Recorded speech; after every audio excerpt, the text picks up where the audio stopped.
2. Just trying to make sure I'm getting it. Just trying to make sure.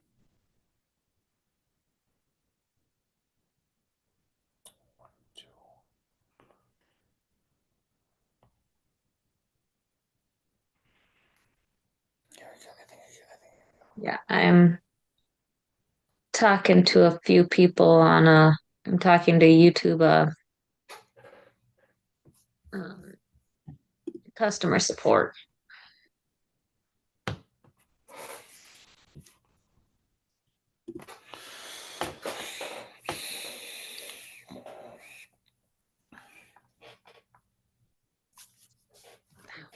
I think I cut my tongue.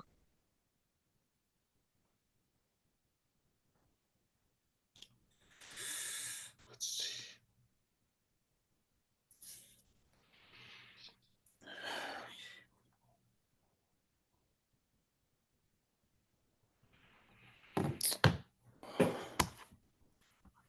Nice.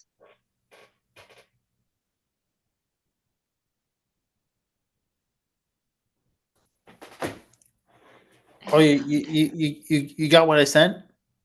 Yep. Those were the game notes. Okay. Oh, boy.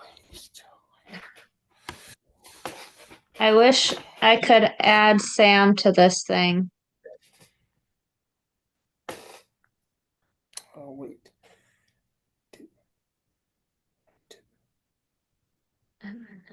Gmail. Wait.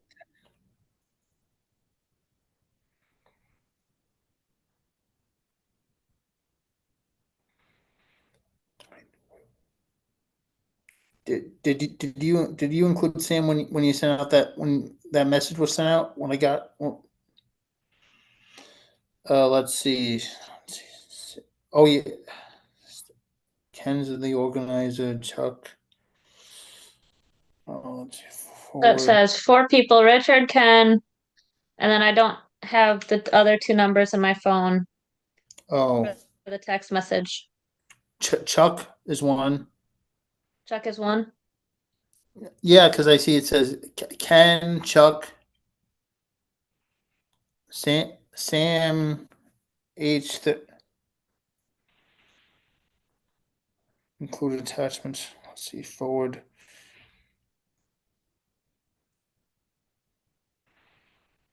As I'll send you Sam's number.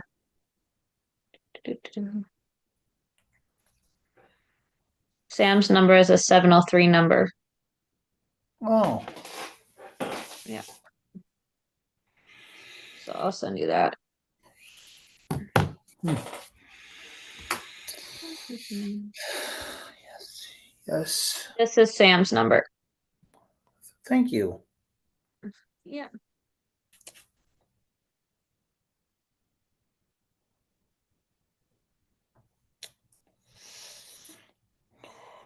Contact.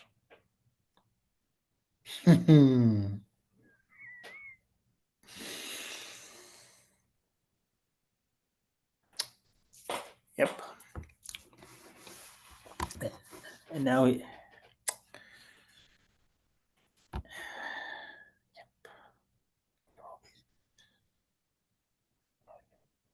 Okay, I gotta figure out what's going on with my kid because they are doing something that is not okay. Oh.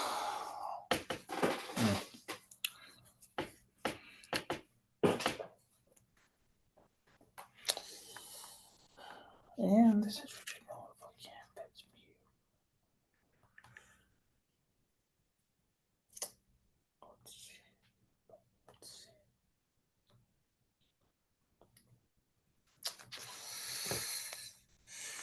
Wow.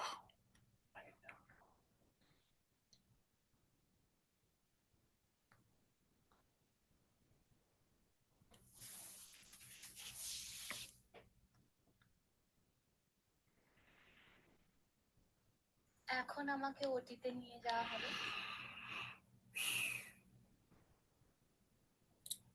Where was it? Oh,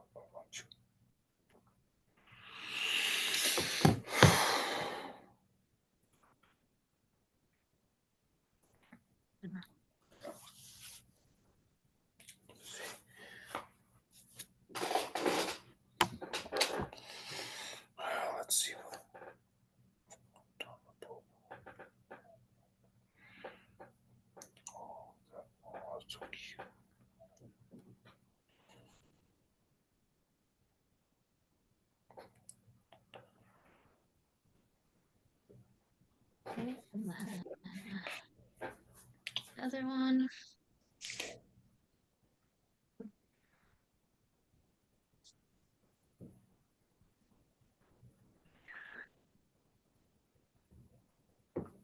Itchy. I gotta see if anyone else is in the waiting room. Waiting room. Let's see.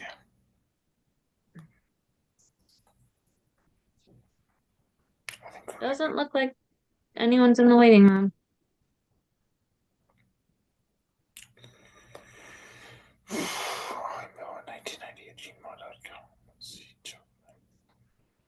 A Harris.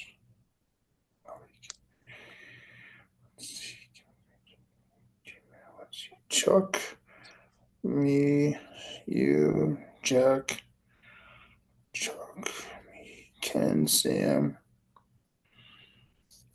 A Harris. Where's Andre? Let's see, that's Andre Harris.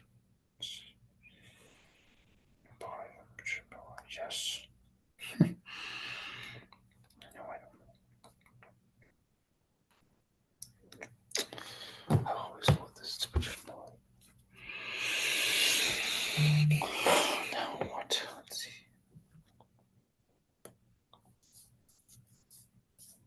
Oh man, I am now actually.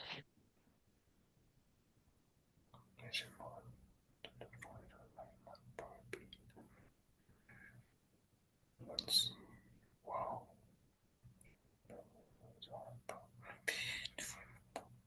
Daily, which no. Oh man. Because I'm gonna be trying to go. I got manager capabilities for Ken's account now. Chuck.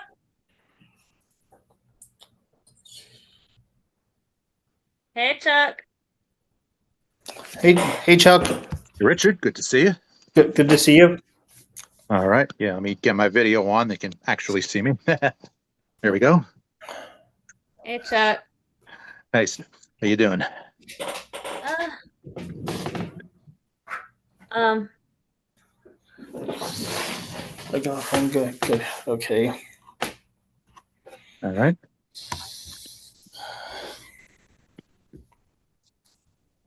Warriors. Let's There.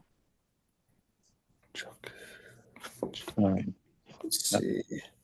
Okay. I'm just gonna step away for 1 second. Okay. Let's see. Back.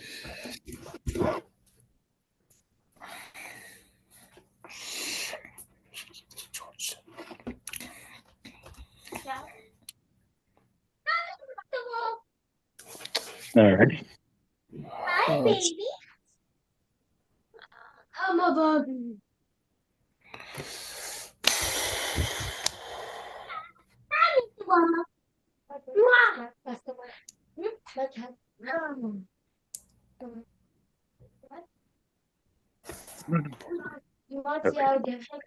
All righty. Back. Ready to go.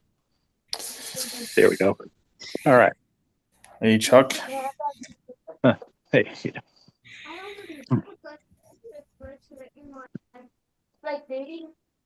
let's see.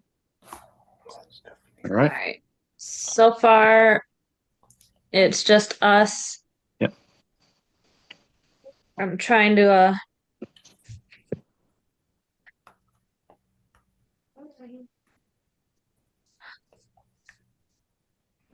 go live. Okay. I think I got it live, but sorry, I'm gonna mute my speaker real quick. Right ahead. I'm muting my mic. Okay.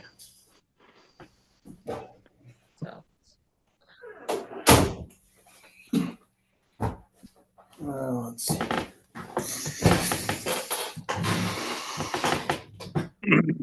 Let me go to my dad.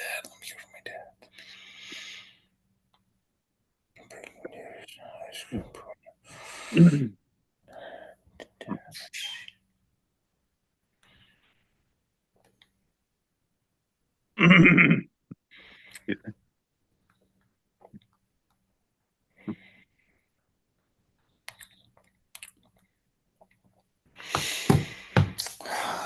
I'm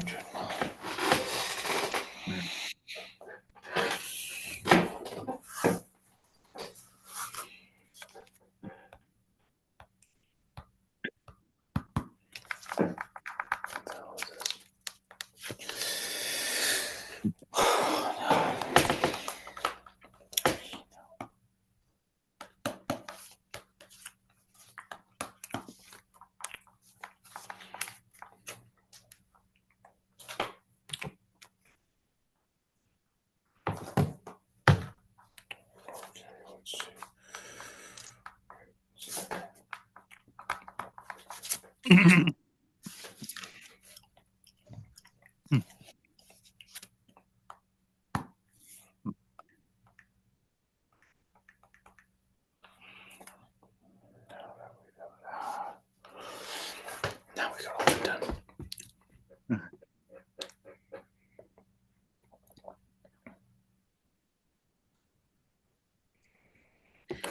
Christopher, let's see.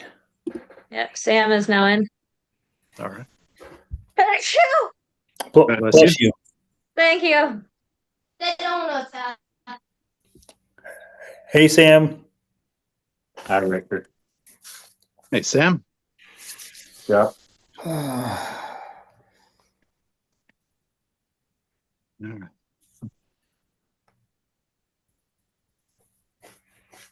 Hmm.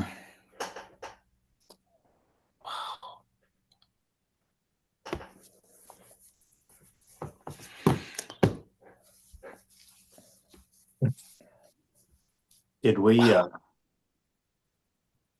post somewhere that this is live streamed tonight? Excuse me. Was it posted anywhere? Anyone?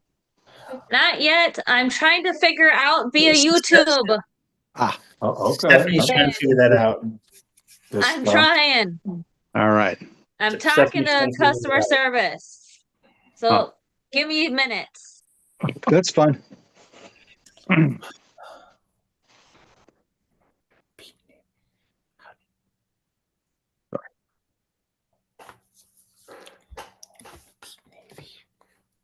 Yeah.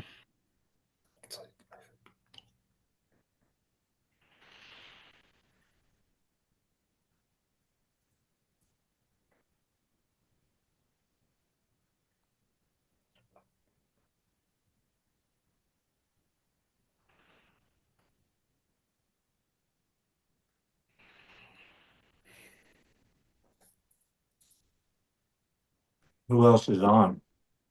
Hmm. There you go. Just the four of us right now. Yeah. Let's see. More right here. Do I check?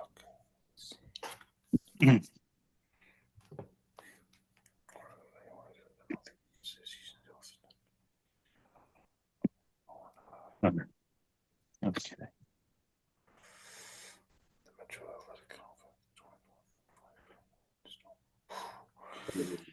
Lost.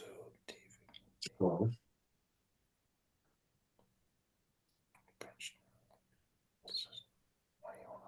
Coaching, head coaching.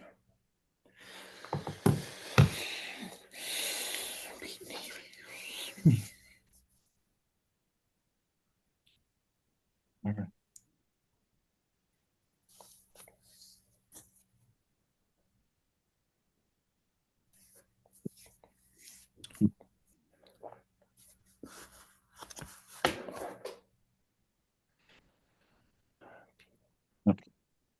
Step away. Let's see.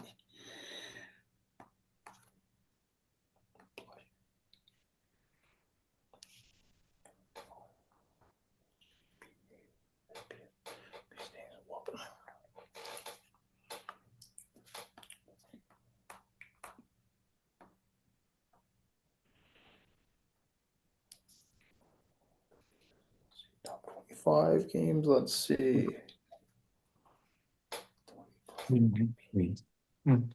Central Michigan. Oof.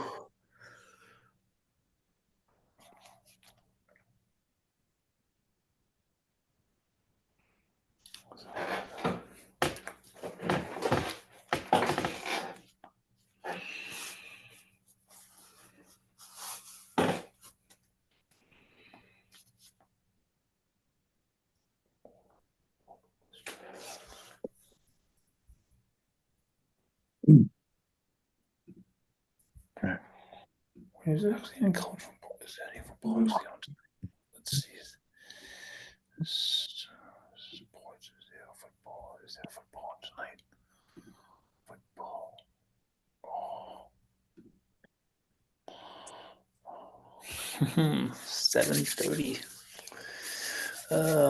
Let's hope there's some Pirates.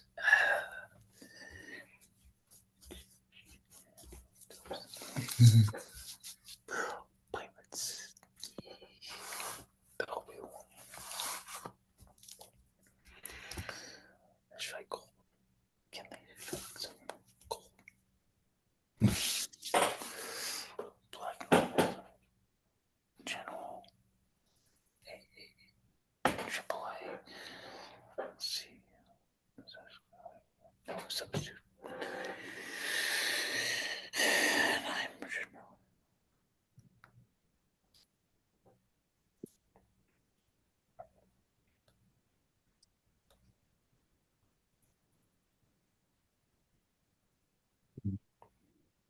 All right.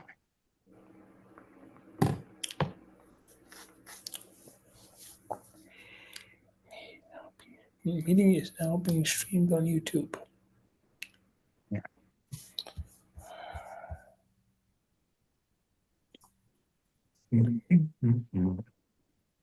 How is that?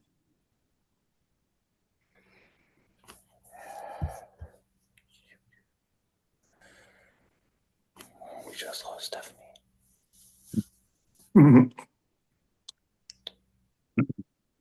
We just lost Stephanie.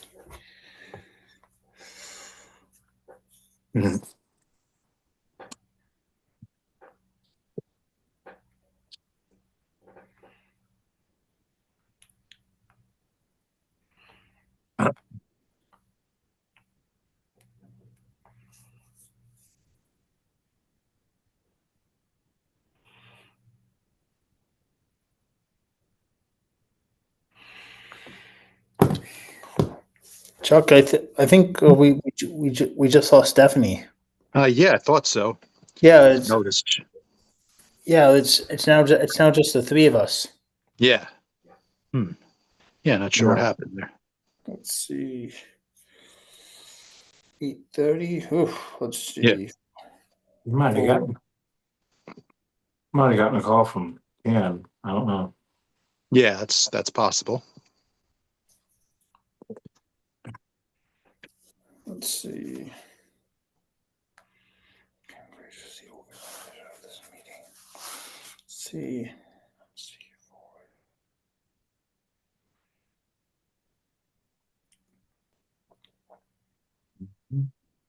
Jack.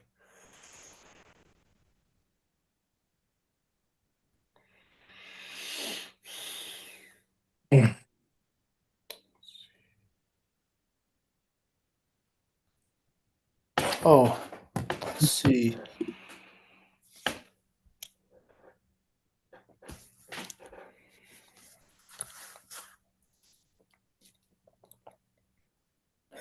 Hi, Ken.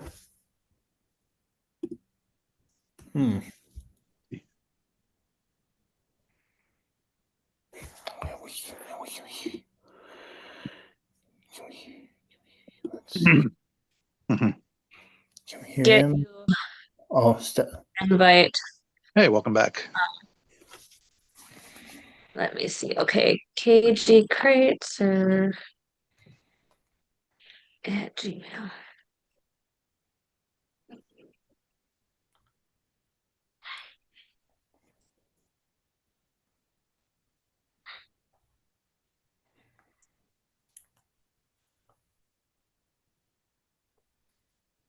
Hold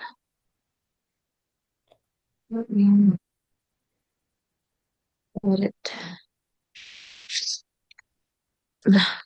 Owie. Okay. All Hey, right. Ken. Hey, Ken. Let's see. Can we get? There we go. All right. While here. Yeah. All right. I will. Am I correct like this, or does it? Or You're good. like this is good? Yep. I gotta just change my right. stand. Okay. Give me 30 seconds. All right. Crazy. All right. Nice. So Ken, if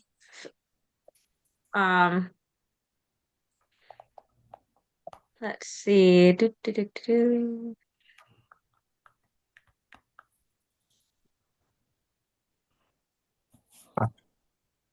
I'm gonna reach out to Curtis.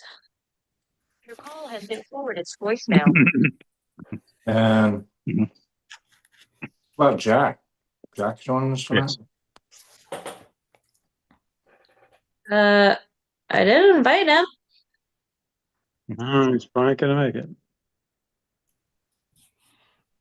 Steve never gave me a confirmation or a denial of whether or not he was going to be on tonight. So Go figure.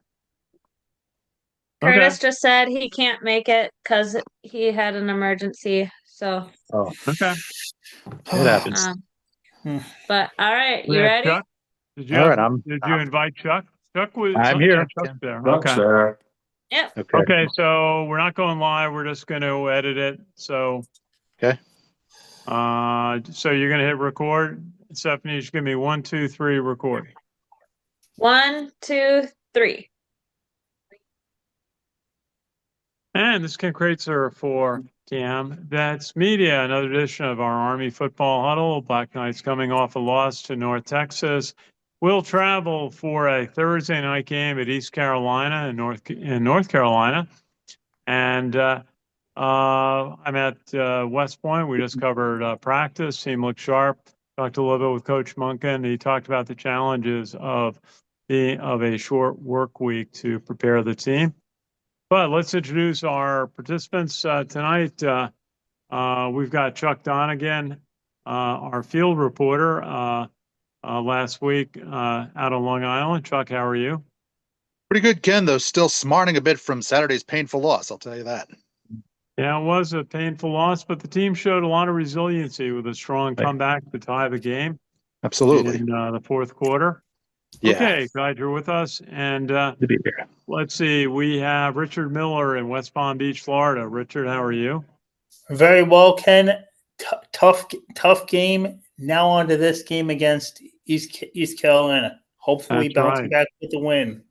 That's right. And from Huntsville, Alabama, on the Beat Navy studio, we have Colonel Sam Houston from the class of '87. Hey, team. Yeah. This past week's game was definitely a showcase in the good, the bad, and the ugly. Well, let's get into it. It was a game that Army got off to about as bad a start as you can, down 21-0. UNT just took the opening kickoff, went 75 yards for a touchdown. Then they got the ball back, went 44 yards after a fumble on a pitch play. Short field, 44 yards for a touchdown. Then they got their third touchdown, going 18 yards after another turnover by Army, and so it was down 21-0. But Briggs Bartosh got Army some life with an electric 75-yard run from scrimmage, running left through a big hole on the first play of the drive and scored. But then East Carolina scored on a 6-yard play to make it 28-7 after an interception. And so three turnovers put Army in a 21-7 hole. Black Knights came back with a 75-yard drive with Dwayne Coleman going in at quarterback and completed that drive, 17-yard pass to Samari Howard in the middle of the end zone. And then Army completed another 75-yard drive with a 37-yard rush by Hayden Reed. And so 28-21 in the third quarter. Going into the fourth, Army, another 75-yard drive behind Dwayne Coleman, 5-yard rush for the touchdown. North Texas came back, 21-yard rush by Hawkins, and that made the score 38-28. Army came back with a touchdown, a beautiful 68-yard touchdown pass from Dwayne Coleman to Brady Anderson. And that made it 38-35 with 2 minutes 56 left. And Army got a fumble recovery. And the most unexpected time you think you get a fumble recovery, they do after missing the onside kick. They get the fumble recovery, they go down the field, and on a fourth down, Dawson Jones, who I talked to tonight, did an interview, 23-yard field goal to tie it, and then Hawkins for North Texas got a touchdown in the first overtime, and Army failed the match, and that was the ball game. Colonel Sam Houston, tell us what was your impressions of Saturday's game? Well, like I said in the intro, it was good and it was bad and it was ugly. The good about the game was Army never had to punt, and offensively, Army had their best offensive game of the season. And not once, even when they were turning the ball over, was Army failing to actually move the ball. As a matter of fact, every single time Army had the ball, they were moving it consistently. Unfortunately, those turnovers early on put Army into an uncharacteristic hole. To wit, by the second quarter, they were down 28-7. So essentially, you spotted a 21-point lead in the second quarter before you finally stop the turnover parade and start actually putting some serious points on the board. So from the moment the game was 28-7 forward to the end of regulation, Army outscored North Texas 31-17. So it wasn't a question of whether or not the offense had the ability to put yardage up, to move the ball consistently, to score points, to go toe for toe with UNT offensively. And, the numbers speak for themselves. Army's offense had two rushers with 100 yards plus. That was Coleman and Reed. And then Bartosh had 99. And then you had three other ball carriers who actually had touches, including Noah Short. So the ball was being dispersed. The passing game was reasonably effective. But then we look at the bad. The bad was the fact that the defense was unable to get North Texas off the field. And uncharacteristically, and now understand this about a Nate Woody defense. Nate Woody's defensive scheme is simple. Stop the run first, and then effectively pressure the passing game. Well, Army did neither. They did not stop the run. As a matter of fact, at no time in the game did Army stop the run. As a matter of fact, North Texas scored 5 touchdowns running the ball. I think that's probably the most touchdowns rushing that's been scored against a Monken team in the entire Monken era. Now, I haven't researched that, but I would have a suspicion that if it's not, it's close. But it's not just that they were running the ball consistently against Army. They were running the same play constantly. It was a delayed draw up the middle. And for whatever reason, Army had no answer.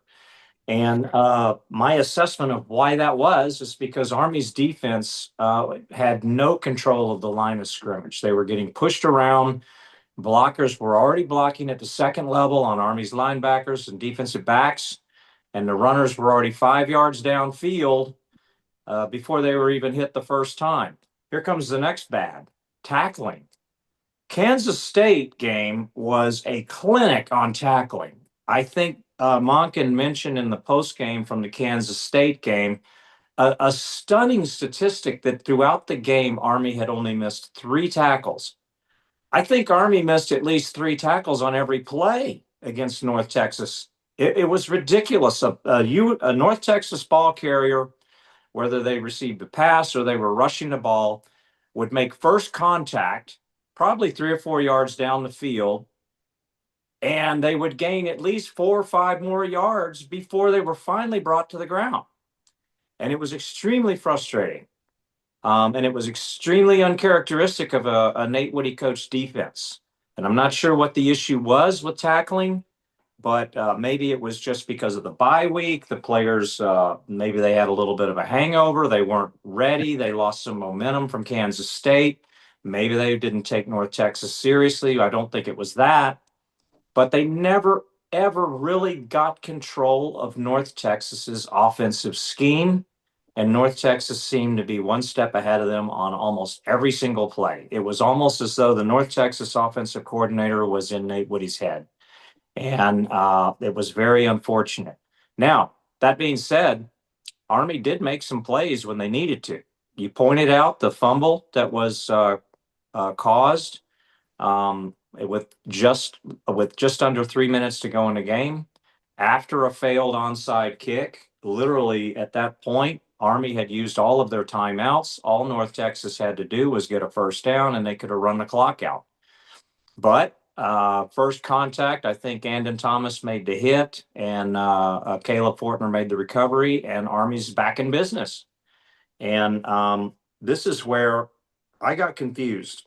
And I watched the Monken press conference afterward, and I honestly I did not see anybody who was in the press conference ask him directly this question. I'm going to get to it. And that is, on that last drive, Army moved the ball at will. North Texas was pretty smoked. Their defense, they looked like Kansas State's defense towards the end of the Kansas State game. They were smoked. And Army's offense was suddenly moving big chunks of yardage on the ground. The only problem Army had was they didn't have any timeouts left. But when you get inside 2 minutes, the new NCAA rule is that when you make a first down, the clock stops and it does not restart until the snap of the ball. Army picked up a first down with 24 seconds to go on the 6-yard line. And they did so on about a 7-yard run. On first down, no timeouts, but the clock is stopped. Army spiked the ball. I immediately looked around and said, why? Why not? Why did you spike the ball? Run the damn ball. Run the damn ball. Either run a midline, run a trap play, or run a jet sweep. Run something. Because North Texas was on their which heels. down was this on? First and goal from the 6 with 24 seconds to go, and the clock was stopped. They spiked the ball. Dwayne Coleman came to the line of scrimmage and spiked the ball on first down. And the question everyone was asking, especially me, where we were watching it, was, why did he do that? North Texas was on their heels. Run the ball. Run the ball. If you do not make the touchdown, you can spike it on second down.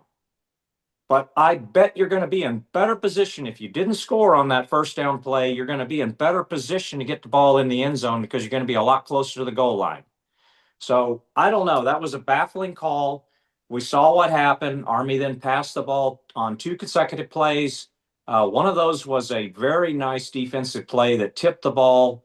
It was still almost caught in the back of the end zone, I think, by Brady Anderson, but it was incomplete. So Army had to kick the field goal, took it into overtime. It was a miraculous comeback. But what Army needed to do in that North Texas game, a game in which you are absolutely unable to stop North Texas's offense, is you needed to win it in regulation when you had the chance. And I did not feel good about the overtime. And the overtime raised some serious questions that we can talk about tonight. And that is that when Dwayne Coleman went down, Dwayne Coleman came in and played really well.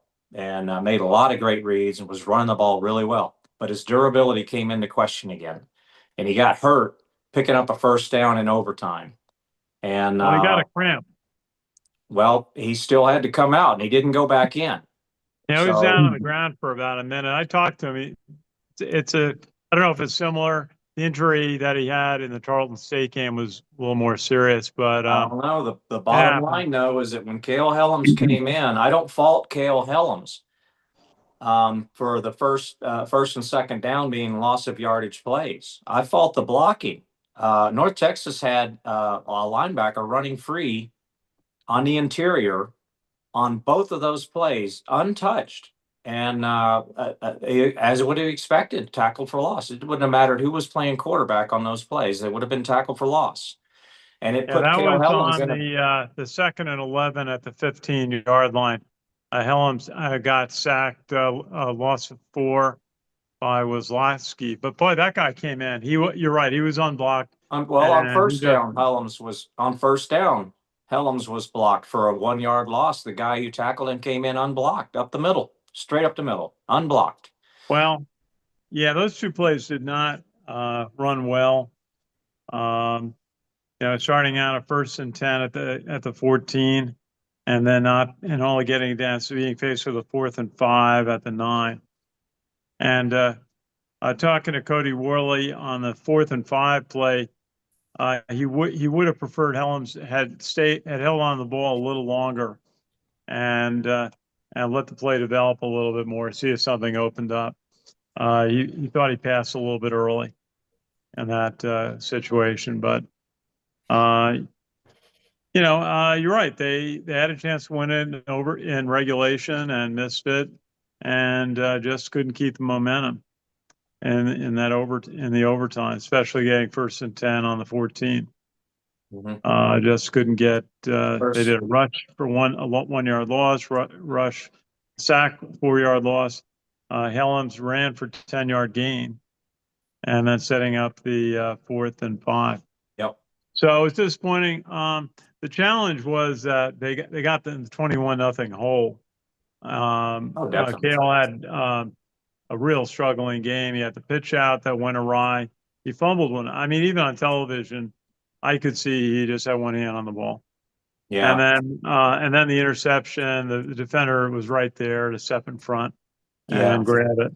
2 things about those turnovers. On the first one, Coach Monken did address it, and he rightfully pointed out that, on the Noah Short pitch, Helms had made the wrong read and instead pitched it, and Noah Short wasn't expecting it because the wrong read had been made on the play, and so the ball bounced to the ground and was recovered. On the second play, the only thing I could figure, especially after watching Helms play against Kansas State. I mean, the guy was Mr. Ball Control against Kansas State. But on the play where Helms just fumbled it, he had picked up the first down. It was a short yardage play. I don't think that he realized that he had gotten the line to gain, and he was just trying to extend the ball on his way down to get extra yardage to make sure he got the first down. Now, it was not, in retrospect, it was not a smart thing to do. The ball got knocked out of his hands, and we saw what happened after that. But the last one is the interception. It was almost a backbreaker. Like, literally, the game was in the precipice of becoming an absolute rout. But on that specific play, there were 2 things about it. One was bad for Army, and it was bad for Helms, and that is Helms did not look off the receiver. He stared at the receiver the entire play. He just looked the receiver down and threw the ball straight to the receiver. Any defensive back could see where he was going with the ball. The other side, the flip side of that, though, is that the North Texas defender, in my opinion, and I have to preface it with in my opinion, and in the opinion of many people that I was watching the game with, pushed off on the receiver. And it should have been a pass interference call on the play. He literally knocked the Army receiver down to the ground and then intercepted the pass, and not just knocked it down fighting for the ball. He shoved him to the ground, caught the ball, interception. It didn't get called. And it was unfortunate because the whole time we were waiting for the the laundry to get dropped in the form of a yellow flag. It didn't, and the interception stuck. And of course, North Texas quickly scored after that on another running play, I might add. And now we're down 28-7. And at that point, Monken made the decision to take Helms out and let him know that he still had confidence in him and be ready because we're going to need to call on you again. Well, that was a big, obviously, big change in the game. D1 Coleman went in. He did not play against Kansas State, and went in and played very well. Led Army 4 drives that, well, he led 3 drives that went 75 yards. And he had over 100 yards rushing, 118. And he passed 6 of 11 for 101 yards and 2 touchdowns. Mm-hmm. So he ran the team very well. We didn't get an announcement on the starting quarterback. I have to imagine D1 Coleman's going to start on Thursday night at East Carolina. But what do you think, Sam? It really depends on if he's healthy. He's healthy. He was down for a while. I talked to him after the game. He was in the post game. I asked him. He said he's fine. He was out there practicing today. Okay, well, I'll just say if Coleman's ready to go, Coleman will start Thursday night. But I do, and you are correct about all. Dwayne Coleman played an incredible game, and he did exactly what he had to do at quarterback at the right time to get Army back in the game. He led a very critical drive before the end of the half for a touchdown. And then when Army received the opening kickoff of the second half, he led the offense down the field to score again. And a game which just a quarter previous looked like it was going to become an absolute rout was now only a touchdown game at 28-21. And Army was back in the game. And Army, like I said, Army consistently moved the ball on every single time they had the ball. They picked up first downs. They gained 387 yards rushing. They gained more yards than North Texas did in the game, which is incredible. You know, if you watched the game and you would never think that when you looked at the final stat sheet that Army actually gained more yards than North Texas. They did. They also won time of possession. But the one thing that turned out to be the real difference maker in this game was the turnover margin. Army lost the turnover battle, and they lost it early on. And that hole just proved to be a bridge too far for them to overcome. Sam, I think got to add also that the North Texas quarterback had quite a day. Drew Messemaker, 26 of 36, 249 yards and a touchdown.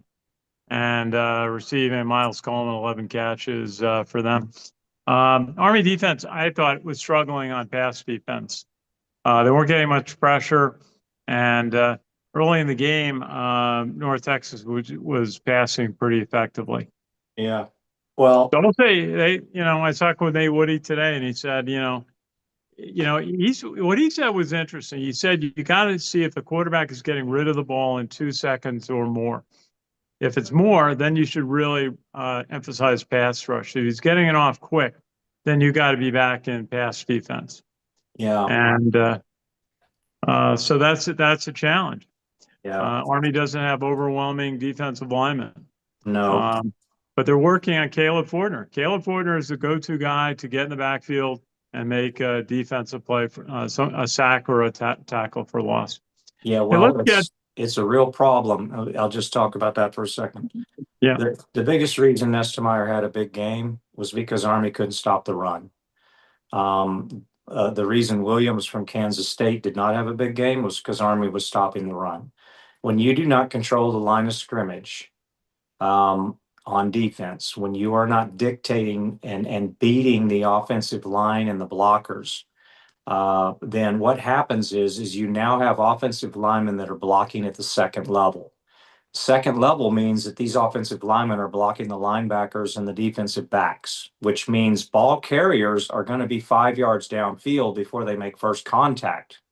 And so As a result, with no control of the line of scrimmage, Army put zero pressure on Mestemeyer. The entire game, they put zero pressure on him. So he could just sit back there like Tom Brady and pick Army apart. And our observation of him is that he's definitely an excellent quarterback. He's really good at short and medium range passing. If you force him into throwing the ball deep, he was not very accurate at all. But as long as he kept it short and medium range, he was picking Army apart, and Army could not get them off of the field at all. Okay. Okay. Chuck Donegan, you were on the sideline for the game, for most of the game. Tell us, what was your impression? Well, Ken, yes, it was quite a game. North Texas, I think, really gave it to Army the first half.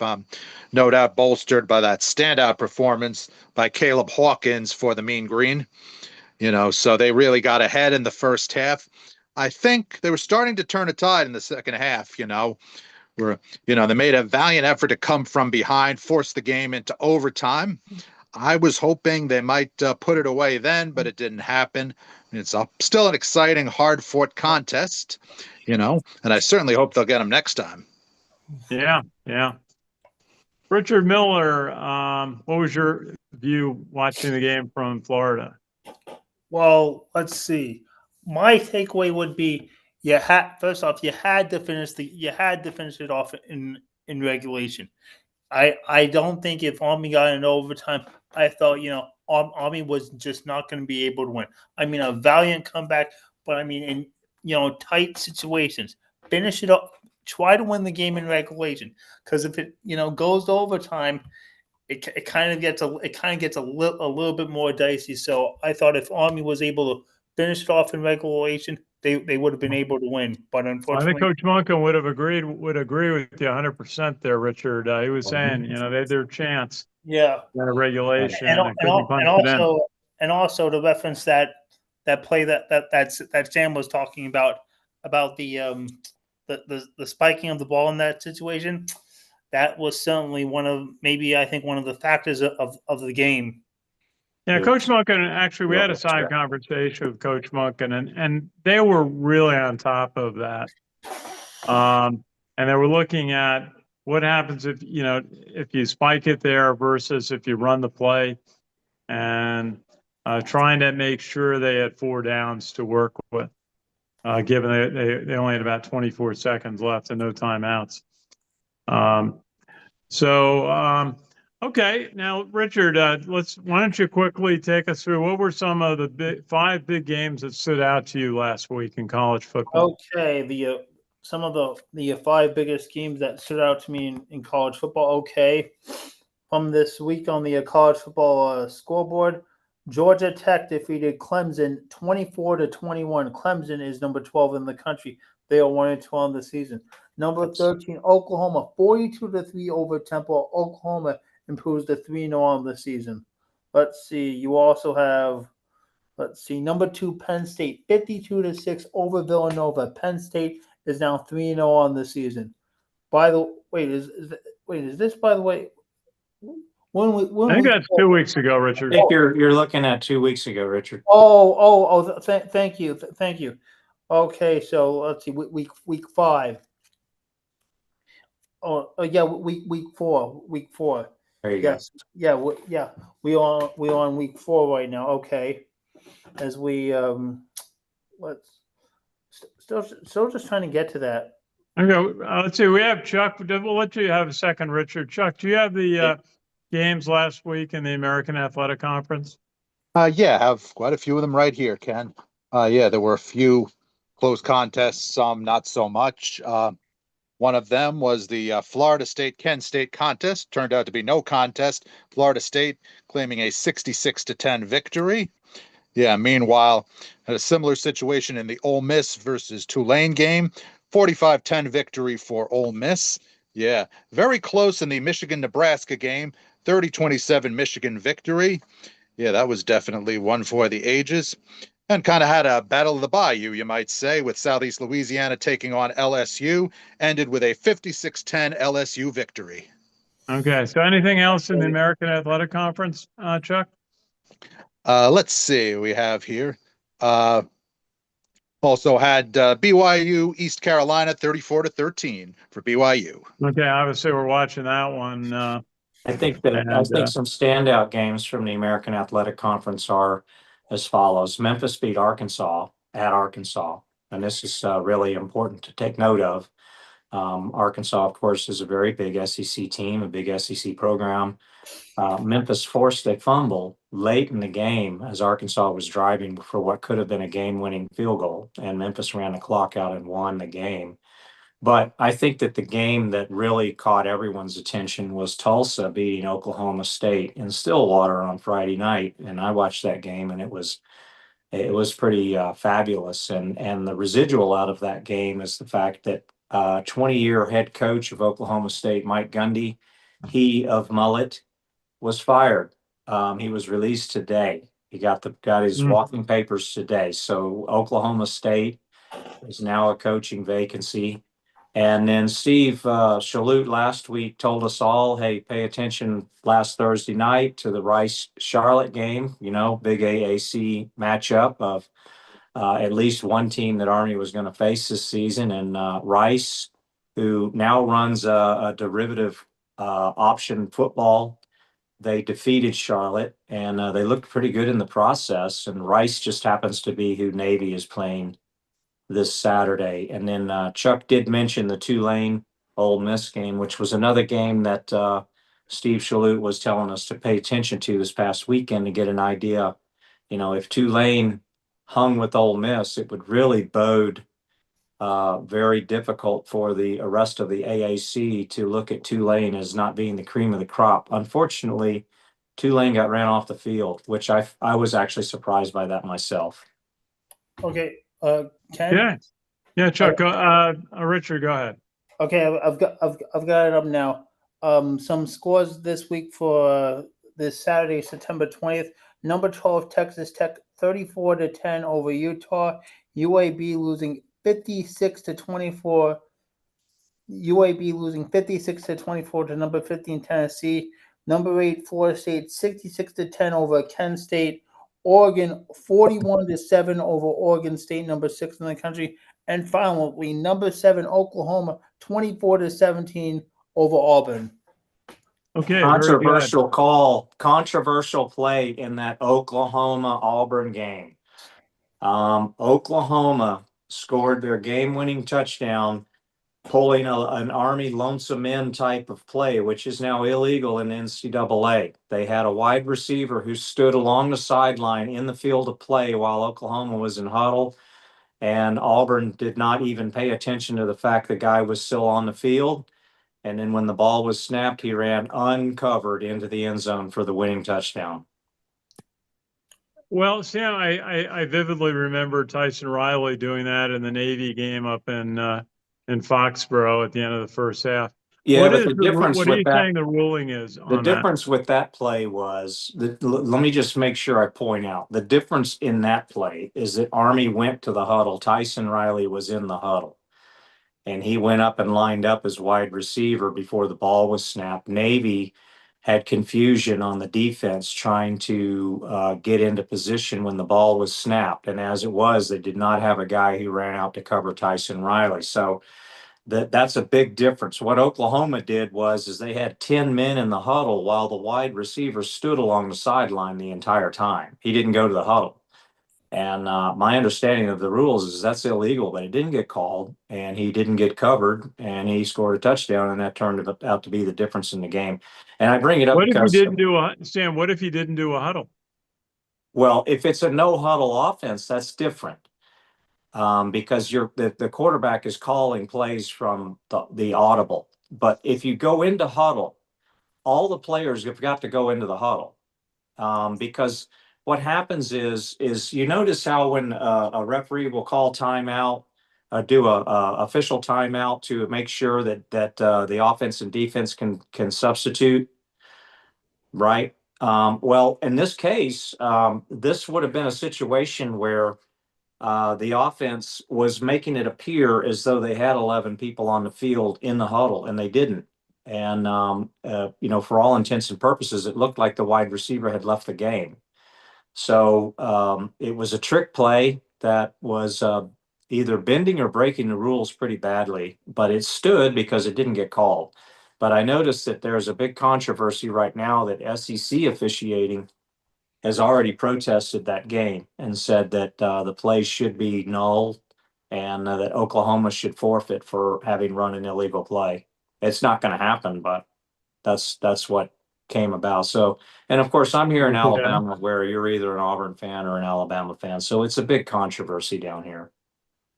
Okay. Okay. Thank you, Sam, for that point. Okay, so let's go. Anyone have the update on Navy and Air Force? Yeah. Yeah, Oh. Navy had a bye week this past week. Let's see. Air Force. Let's see. Air Force lost to Boise State. I think the final was 49-37. Close one. Air Force Boise State. Okay. Yes. I believe that was the final. It was Oh. at Air Force, but I did not actually see the game. I did watch some highlights of the game afterward. I was keeping track of the game on Stat Tracker. I wasn't near a TV at the time the game was on, but I was keeping track of it on Stat Tracker just to follow it, just to take interest in our fellow service academies. And Boise State was they were beating Air Force pretty good, but Air Force battled back into the game. And there was a silver lining for Air Force in this game. Now that I've gone back and I've looked at the stats as well as watching the highlights, and that is Navy's starting quarterback got yanked, and they put in a yearling named Liam Zarka. You mean Air Force, right? Air Air Force. Force did. Air Force yanked their quarterback, their starting quarterback, and they put in a guy named Liam Sarka, who's had some snaps this season, but he hasn't been the starter.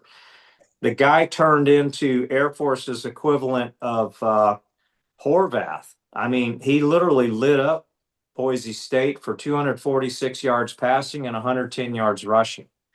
And he didn't play perfect. He did throw an interception, but he really had the best game of an Air Force quarterback this season. And Air Force's defense on the flip side, though, is atrocious. And they have been routinely giving up more than 40 points a game and a lot of yardage. But it does appear that they may have found their quarterback for the future. And I have a prediction that Army is going to be seeing a lot of Liam Zarka come the first Saturday of November. What year in school is he, do you think? Yeah, He's sophomore. a yearling. He's a yearling. Yeah, sophomore. Sophomore. Okay. Okay. Very good. Well, let's switch into the upcoming week and maybe Chuck Donegan, you could go through the games of the American Athletic Conference and the two service academies. You bet, Ken. Quite a few good matchups coming up for the upcoming weekend. Yes, so definitely want to set your DVRs again. Got quite a few of them. USC, Illinois, 12 noon. Okay, let's try Chuck, see if you can go through the American Athletic Conference, the AAC. Yep. Okay. Yep, we have Georgia Tech, Wake Forest, also 12 noon. Notre Dame, Arkansas, also 12 noon.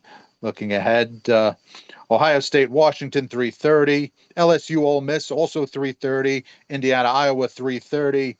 Tennessee, Mississippi State, 4:15. Yeah, Oregon, Penn State, 7:30. Very good. Now let's see if Richard can do it. Richard, can you look up the American Athletic Conference games for this weekend? I guess we're in weekend 5. Is that possible? Football, yeah, to believe. Football, just pull up the conference. Let's see. their schedule according. Wait, did I say? I meant to The say AAC, American Yes. Athletic AAC, Yes, American AAC. Athletic Conference. There you go. I typed in ACC. No, AAC. Yes, AAC. no, AAC.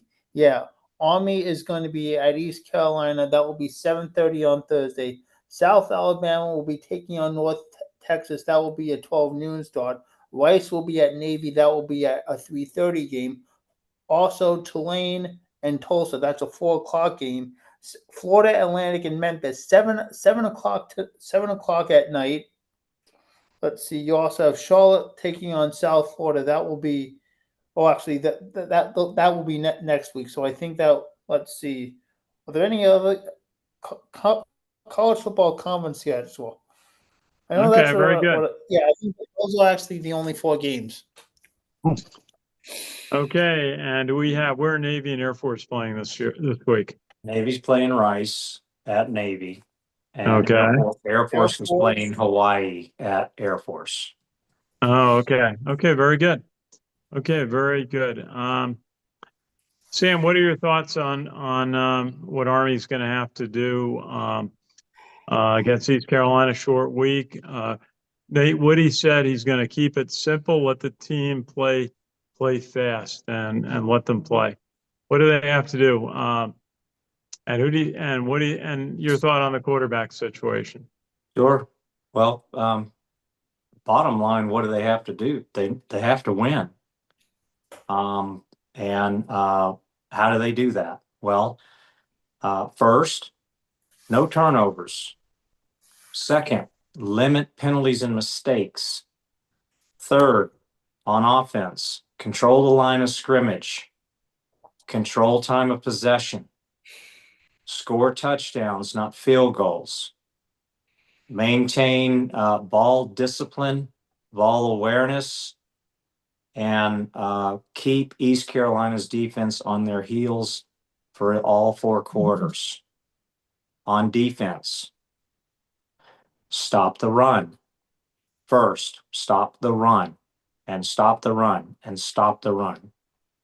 Control the line of scrimmage. Do not allow East Carolina blockers into the second level so that Army's linebackers can effectively roam and rush. Put pressure on the quarterback. Hauser is the same quarterback they had last year. He knows Army. He's a pretty good quarterback. He had a couple of plays that I know he wants back from the BYU game. ECU was driving in the first half, and they were inside the red zone, and he threw a very bad read interception that killed the drive. And then a short time later, ECU had the ball on their own, inside their own 5-yard line, driving out of their own end zone, and he threw a very bad read pick 6, which was very critical to them falling behind early. But he knows Army, and he did lead a very furious attempted comeback in the game last year when ECU was at West Point. But again, control the line of scrimmage, stop the run, stop the run, stop the run, put pressure on the quarterback, and for goodness sake, do not turn the ball over. Then it comes to special teams. Cannot make a special team mistake. And I've got a little bold prediction about this Thursday's game. If you recall last season, by this time of the season, we had already seen Army's special teams attempt 3 different trick plays, whether on punt or on place kicking. And I have a feeling that this week we just might see a bag of tricks come out for Army special teams on either a punting or a place kicking situation. So I'm sure that Coach Monken is going to go into this game playing to win and win in regulation and put the foot on the pedal, keep it there, and do not let it up. Put East Carolina down, get ahead of them early, get big ahead of them, stay that way, and keep their offense off the field. These are all keys to victory, but the bottom line about what Army has got to do Thursday night is they have got to win the game. One more loss in the AAC, and their defense of the AAC championship from last season is pretty much over. Well, I did talk to Coach Monken tonight after practice, kind of just a short chat more than anything else. He wants to win. I'll tell you that. He wants to win this game very badly. He didn't take the last loss, North Texas. In fact, after the game, he's saying he thought they were going to win it. He thought they were going to find a way to win it. It just didn't happen. Mm-hmm. But they came awful close. But but they've got the team ready. One thing I asked Coach Duncan about a little bit was the analytics, and because he mentioned it a bit in looking at what to do, and he said they obviously use it for the fourth down decisions, but they use it on such special situations too. And he says over 100 of the 136 teams in college football, football bowl division using it. But he says it does help. I'm just wondering when AI is going to take over more of the influence in college football. Yeah. And we'll see what happens. I'm wondering when schools are going to, and offensive coordinators are going to start having their first draft of their game plan by AI, and then tweak it along the way. We'll see. Okay, let's go to our lightning round and wrap up. And let's give Chuck Donegan the first chance to predict Army's game, final score, Army at East Carolina. All right. I What do you think this is Chuck? going to be another close one, Ken, but I think Army will pull it off with a final 28-21. 28-21. Okay, no field goals. I did talk to Dawson Jones today, the Army place kicker, who had a fourth quarter field goal made in each of the last two games. Oh, yeah.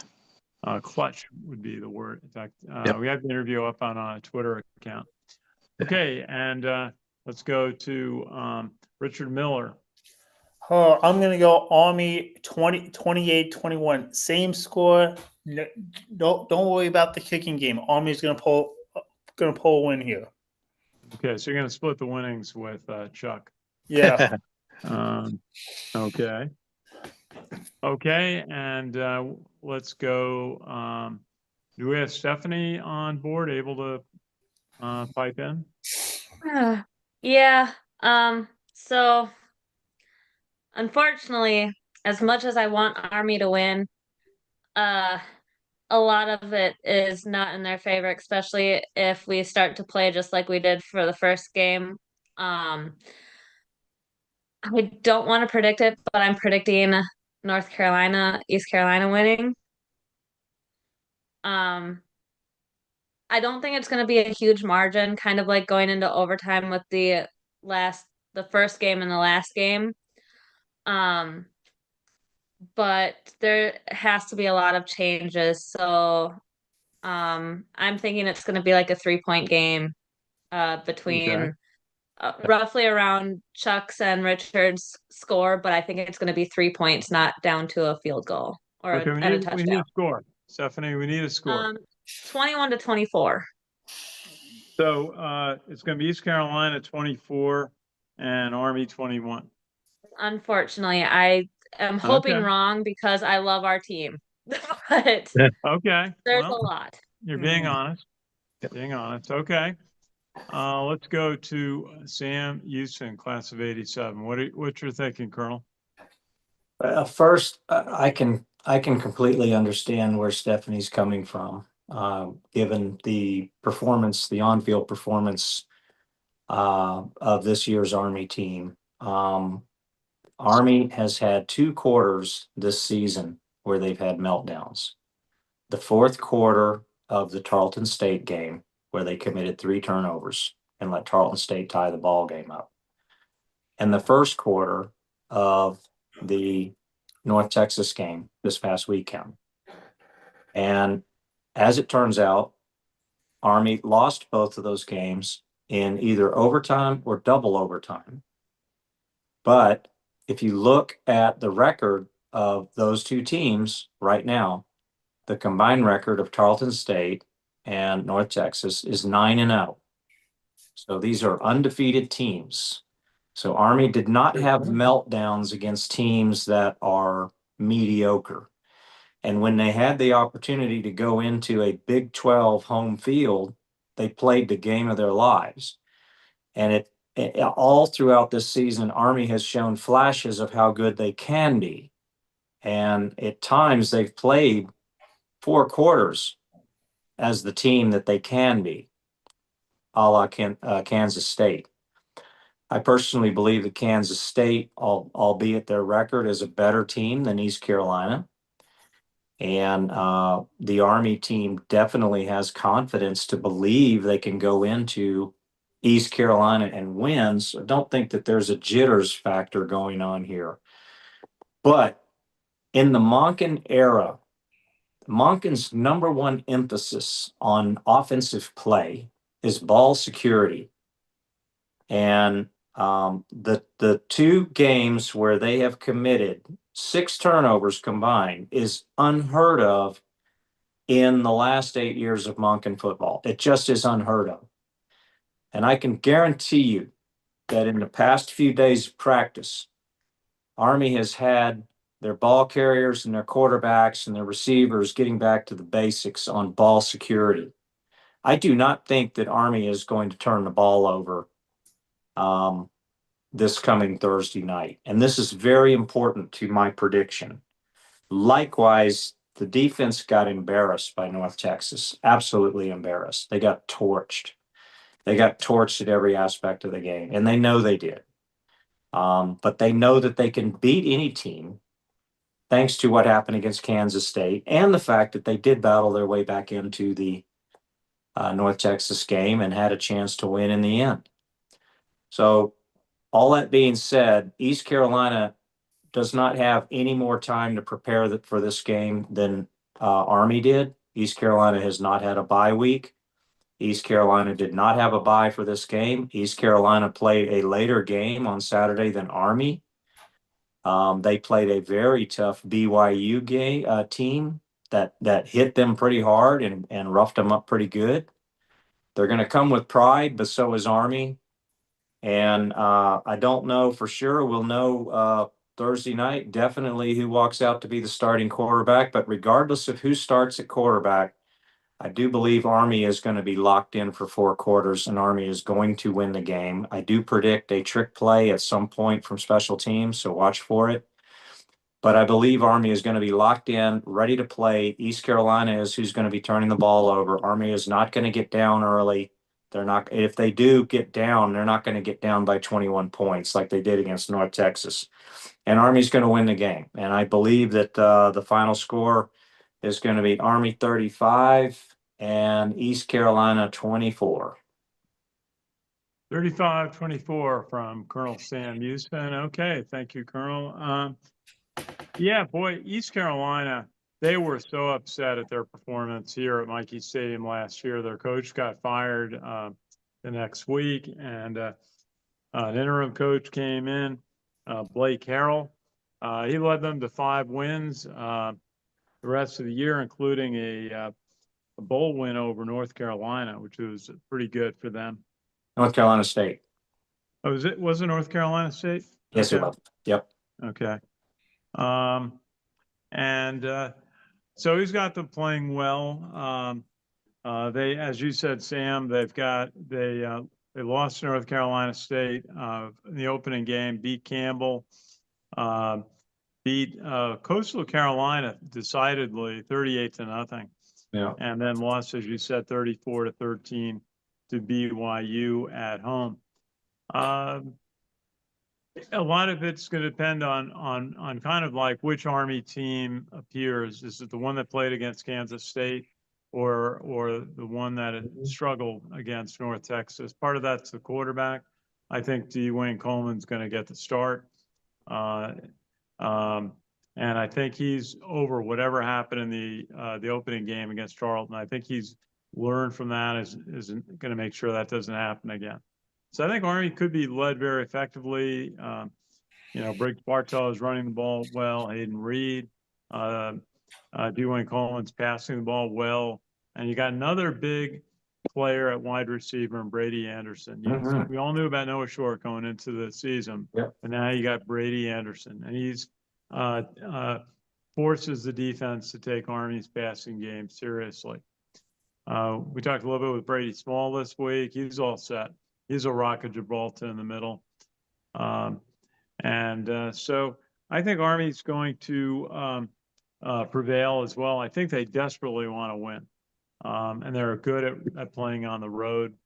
They won at Kansas State, so going into East Carolina and Greenville, North Carolina, it's about an hour east of Raleigh. It's not going to phase them at all. So I will go with, I think it's going to be 24-14. I'll go for 24-14. Okay, so Stephanie's one dissenter on the night, and we'll see who is right on Saturday. Looking forward to going down there. Colonel, are you going to the game? No, I'm not. Again, that's a Thursday night game, so Yeah, that logistically just not going to happen. And I know some people have to work on Friday. yeah, I'm actually going to be traveling Friday up to Minnesota, where Stephanie and I are going to go visit Okay. the time-honored Minnesota Renaissance Festival. Very nice, very nice. Well, you will enjoy that. But I appreciate everybody participating. We've got Richard Miller in Florida. Richard, thank you. Always a pleasure, Ken. Thank you. Okay, and we've got Chuck Donegan out of Long Island. Chuck, thank you. My pleasure, Ken. Okay, and as Colonel Sam Houston from the class of '87 down in Huntsville, Alabama. Colonel, thank you, and always a pleasure. We've got Stephanie running the board for us out of Minnesota. Stephanie, thank you. Welcome. Okay, very good. I know you had to overcome some logistical challenges tonight, but It's we're making it happen. And then Yep. I'm Ken Kreitzer. I have the pleasure of being in the Army Hall of Fame area at Mikey Stadium. I always appreciate being able to do our show from here. And I will take, I never miss a chance to stop by and see the Heisman trophies that are part of the Army Hall of Fame area. So again, so we'll be out in Greenville on Thursday night. So watch for our reports on Twitter and on YouTube. We'll have some of the pregame activity, and then we'll also have hopefully live coverage of the postgame with the Army players and Coach Monk, and hopefully with smiles on postgame. So thank you all. Thanks for watching. And this is Ken Kreitzer for Cam Vets Media. We cover cadets midship in the military and veterans proudly since 2008. Thanks for watching.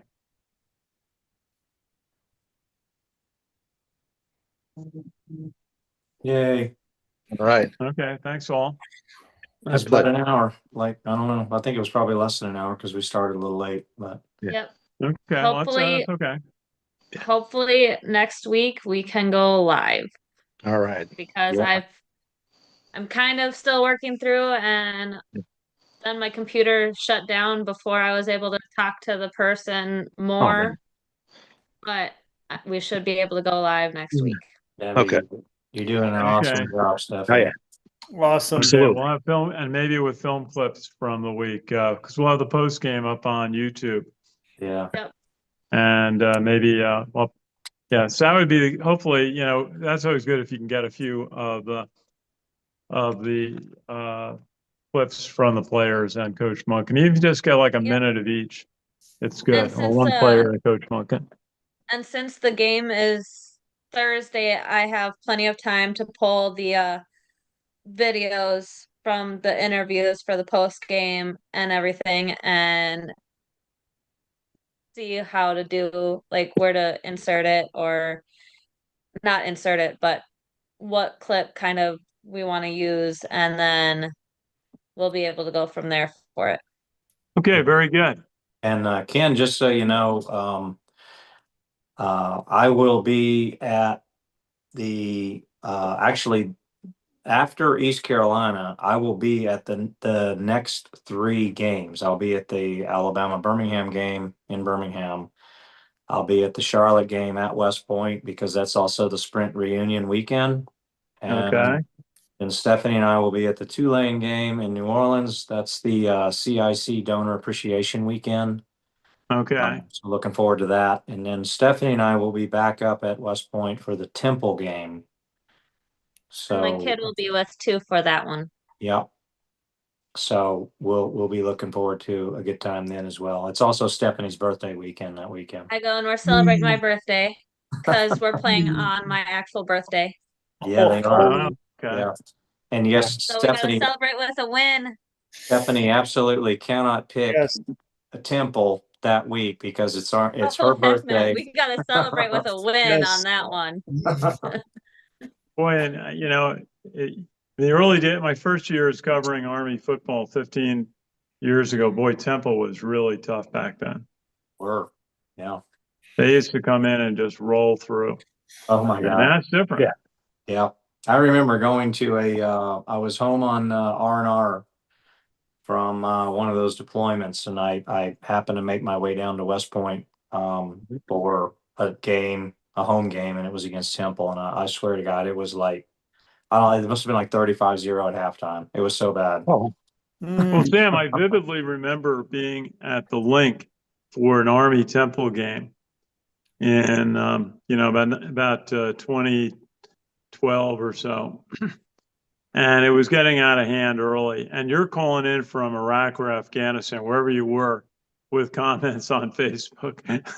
You were beside yourself. I called Calling in in from overseas. I called in a few times from Iraq and Afghanistan to talk with you, man. But those were also, all of my deployments fell during the dark ages of Army football, for sure. They didn't have to see too many in up close and personal. I But, can't tell you how many times I got up at dark 30 to watch the Army Navy game, and by halftime I went back to bed. yeah. Okay. Okay, well, let me head home. It's 9:42. I'm not the last person in the building, but it's population is getting low. Sure. And also all the lights are out now. The stadium lights are out, the practice field lights are out, so it's a little dark. Beautiful day though. It's very nice and warm out on the practice field tonight. But I think they look good. I think they're ready. I think Dwayne has just got something to prove. I think so. He's ready to do that. This stretch of games they've got coming up: East Carolina, UAB, and Charlotte. These are three extremely winnable games, and they can seriously get back to 4-2 before they had to play Tulane, and they can be right back in it. And they get to that point, they only need 2 more wins to be bowl eligible, because all their games from here on out are FBS opponents. I mean, is Memphis really now the team to beat, even if they beat Arkansas? I would say so. Navy plays them this year, but Army doesn't. It's funny how Army hasn't played South Florida or Memphis in 2 years in the conference. I'd say it'll probably change next year. It'll probably change next year. I think everybody's hoping that South Florida game's in November. Yeah.